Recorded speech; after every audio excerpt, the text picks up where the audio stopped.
This is we're going to do something similar to the last circuit.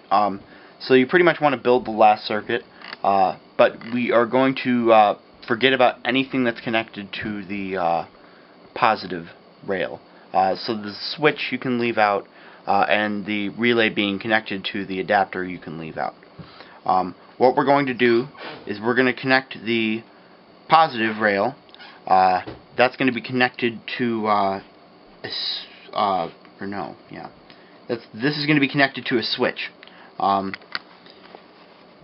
we're going to put the switch in there, and then we are going to connect the other side of the switch to the middle contact on the relay. Let me make sure that I get that in there right.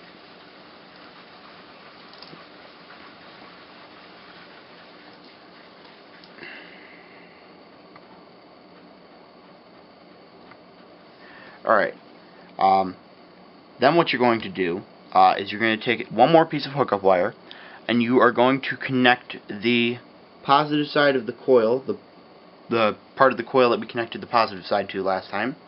You are going to connect that to the contact on the relay that's connected to the red LED. Okay, so now that we have all that connected, we can go ahead and push the switch to turn the circuit on.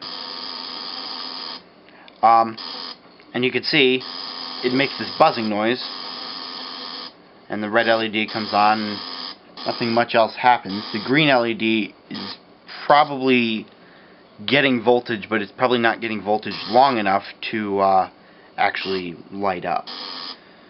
So what's happening here is you have the contact in the relay, just like before, and when you push the switch, the relay's contact flips over to one end.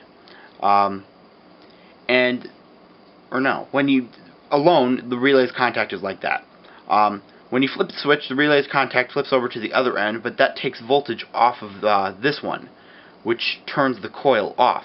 So that flips back, which puts voltage back on the coil, which flips it back, which takes voltage off the coil, which flips it back, and this keeps happening over and over at about 50 hertz, or 50 times per second. And so you get this buzzing noise from the relay, and it's quite amusing.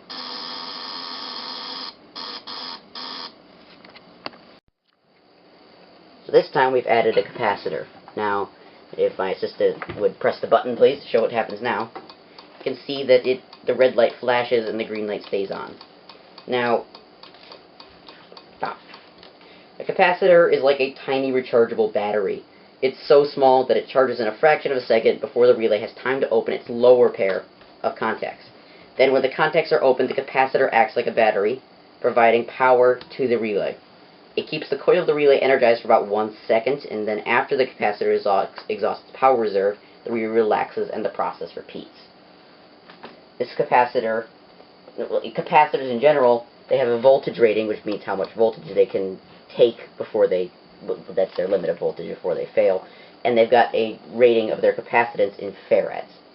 That's just kind of difficult to explain, but essentially, once it gets to a certain amount of farads, which is related somehow to your amperage and voltage, it releases the voltage you put in. So it's not going to release as many volts as the limit, but it will release how many volts you put in.